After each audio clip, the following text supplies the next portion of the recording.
Hey, it's Adam here, and you're watching The Culture Hack, where we're talking about how to create engaged workspaces that unlock the potential of your teams and drive your business forward in ways you've never seen. So stay tuned. Okay, welcome back to another episode of The Culture Hack. Today I'm super excited. I have my friend and one of my clients with me here today. I have Moortaza Bhaiji. He is the founder and CEO of EMBE Consulting Engineers. Welcome, Moortaza. Thanks for coming. Thanks for having me, Adam. We've done a lot of fun things together, and I know you have a really fun team. You guys do some really cool things, so I'm excited to talk about that. But first, tell us about EMBE Consulting. What is it you guys do? So EMBE Consulting is a company that I founded about 10 years ago now, going on 11. And it's an engineering firm that specializes in building the construction industry in building design. So we do mechanical design for buildings, including HVAC, fire protection, energy modeling, and then electrical design as well, including power distribution, lighting, fire alarm, etc. So, we're a almost a quad scope company now with fire protection and energy modeling that provides turnkey services in the design realm, which allows the contractors to do their thing and get beautiful buildings built across the country. That's what we do. Okay, amazing.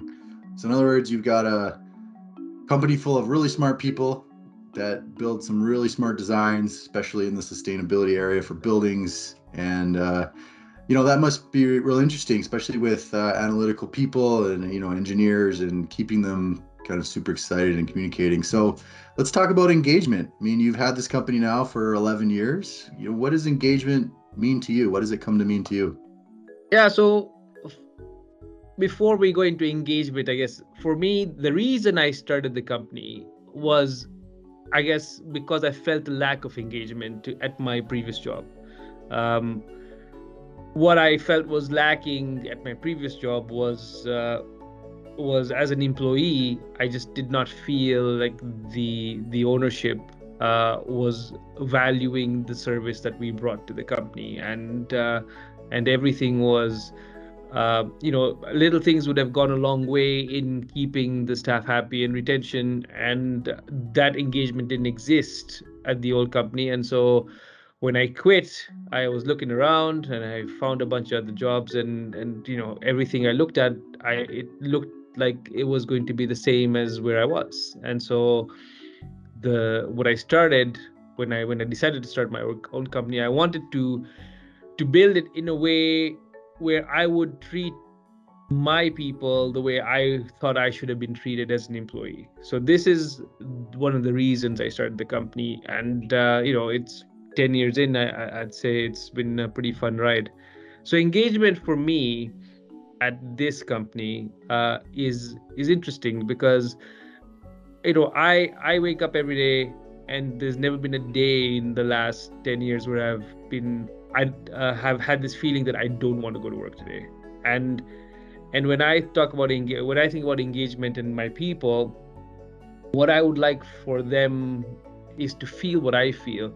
The typical engagement answer I think that I would expect is, you want everybody moving at the same beat, the cadence is the same, everybody's going towards a common goal. But for me, I think it's a little bit more than that. I would love for my team to be engaged in the same way as I am, which is finding joy in the daily activity that comes with work. So when they come to work, they should come and be happy here. They shouldn't come and look at this as a job, but come and look at it as a place where it's a fun place to be. It's in finding value in what they're doing and realizing how important their role is, not only to the company but to society in general and themselves. Because really, the way we talk about it here is we say, look, we spend more time at work than we do at home. And if we're not having fun at work, then why are we here? Because if you have a shitty day at the office, you only humanly take it home with you and possibly don't enjoy your time at home. It's very hard for a lot of people to leave things at the door and disconnect. And so, having a good day every day is part of that engagement that I would like for everybody to have. I love that. That's a beautiful sentiment, kind of a reminder, right? Because there are some days that, Oh, I know. I mean, trust me, you got to I find had that to joy, learn. right? I had to learn the hard way about leaving things at the door, right? Like one of the reasons I have physical office space is for myself, because if I didn't have a door that I closed on my way out, I don't know if I would be physically able to or emotionally be able to disconnect and give my family the time that it needs. So this is my way of that separation, and because I enjoy what I do, I feel even if there's an overlap, it's not as it's not affecting the home life as much because I've learned how to make that separation. So That's that's really anyway, that's the interesting. engagement in a nutshell for me. Is I'd really like my staff to and my team to feel and enjoy and recognize how they are impacting each other, society, and themselves. Well, I love that idea of finding the joy and trying to create that physical space for people to find it as well. I mean, you talked about working at a company before and going from an employee to a founder. There are barriers and challenges to keeping that joy and that engagement. Are there any in particular that come to mind that you've had to deal with? Yes, I think for me the biggest challenge has been keeping the family sentiment alive as we grow into a company that's nearing almost 40 to 50 people, from being myself and then 6 and then 10 and then 16, and at that 20 mark I still felt like everybody was family. Like I knew things about everybody. I was able to engage with everybody at a personal level, and past that 20 mark, it's harder to find that connection. And not every employee gets the same attention. All of a sudden the layers start to form, and uh management layers come into play, and now I don't have that same daily connection with a person who's on the lower end of the totem pole as I would do with somebody who's closer to the higher end of the totem pole. And that I think is a challenge, because the if you want to keep the company culture alive, even if I'm not as connected to these people, then my management has to dream the dream I dream, and they need to then take my message and the message that we built the company around, and make sure they are finding and learning about their team in a personal way in order to keep them as engaged and as connected to how we work at EMBE. So that's the challenge, is imparting that whole idea, that notion to the people who are now following and coming up into leadership positions. And everybody's different, so everybody leads a bit differently, and there's no perfect recipe. So how to make them understand that there's an important layer where nobody's a number but everybody's people. Yeah, it's tricky, right? You want people to make room for their own leadership styles in these middle layers of management, but you also want to make sure that your message isn't diluted, right? The reason Mhm. why you created the company. I mean, I think as an entrepreneur, the worst thing that could happen is that you become like everybody else, right? Exactly, and that's I see that happening every year that passes, every employee that we add, we see the corporate policies come into play. We see more rigid methods of managing being implemented, just because again, people are people, and there's some people who are going to come and give it their all, and there's some people who are going to come and try and take advantage of the situation. And unfortunately, to manage a larger team, blanket solutions have to be implemented, and sometimes they can seem punitive, and it's hard for me because for me, it was the growth was all about making accommodations for people, exceptions, making people understand that we care for them. And the more we grow, the less I can do that, because now people are taking the piece of cake, they want to have it and eat it, right? Like it for as an example, we pivoted after the pandemic to offer the best of both, and we said, hey, we'll do a hybrid work from home policy. Tuesday, Thursday is in the office, Monday, Friday is at home if you so wish, otherwise you can come in. And a lot of people take Friday and Monday at home, but some of those same people will also then take a Wednesday at home and call in and say, oh, I have X, Y, and Z, and I can't come in today, so I'll just work from home.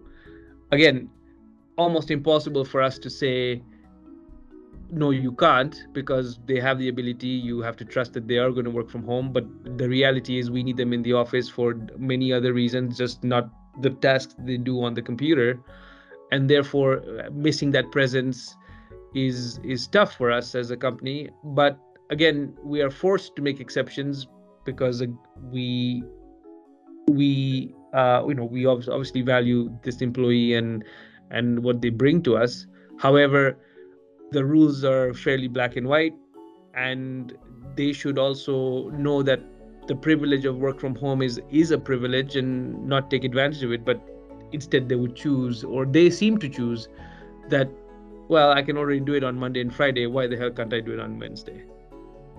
Right. And so that they miss that. I mean, I have examples of other business owners telling me that, hey, we did a full work from home, and half the team works from home, half the team comes to the office, and we do a Christmas event, and the people who work from home come to it, and there is no social interaction because they don't know each other anymore. Mm-hmm. And we're trying to and that culture for me is important. I mean, you've helped us organize a whole bunch of employee activities and cultural engagement sessions at the office, and you know how important it is to me to have my staff thinking and being more personal and more open with each other, and being more like family than it is being just, hey, acquaintances. Mm-hmm.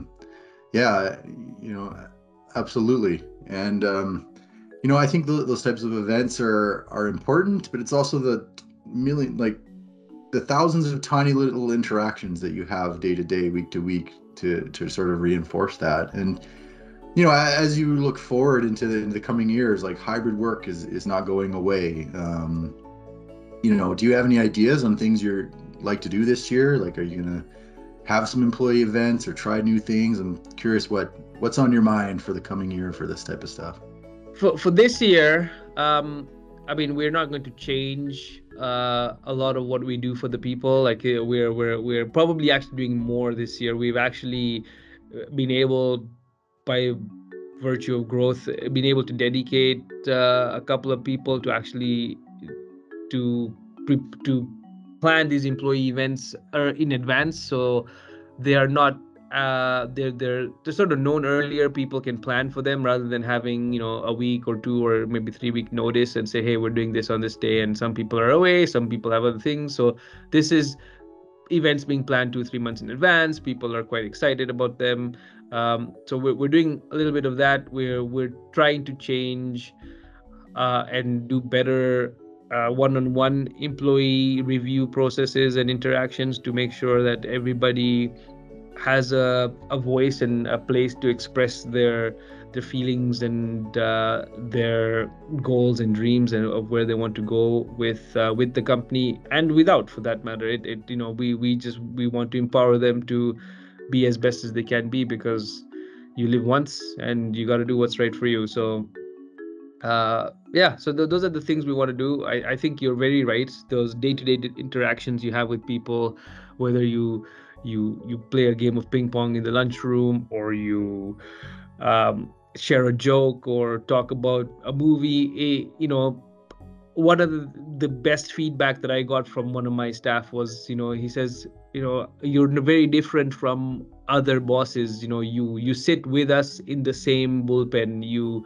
We see how hard you work. We see how you come in and what you do. We And he said, I really feel like I can talk to you whenever I want, even though there's 3 or 4 layers of management between him and I. And I thought that was pretty good feedback, because I felt like, hey, maybe I'm doing something right. I love that, right? Yeah. Just kind of a little bit of validation, because as a founder, I know how much you think about this type of stuff and how much effort goes into it, right? And some things work and some things don't. So it's good to see that you're having some real success. That's great to hear. Well, I really appreciate your time, Moortaza. You've got so many cool ideas and such a rich history of this type of thing. So really appreciate you sharing with us, and thanks so much for coming on the show. Hey, no, thanks a lot. Yeah, and we'll probably keep on engaging you to do a bunch of stuff for us. And yeah, engagement I think is critical. I hope, the hope and dream is that one day everybody we have a way that when everybody comes in, whether it's at the interview process or before or after, where they see what it means to be part of the team and the family of EMBE, and they buy into it and engage accordingly, rather than come in and say this is just another job. Because like I said, you live only once, and you come to work more than you stay at home and do the things you like. So let's like what we do. Love it. What a great note to leave off with. Thanks so much, Moortaza. Yeah, thanks a lot. Hey, thanks for watching The Culture Hack. Do you want to chat culture and engagement? Give us a call and come on the show.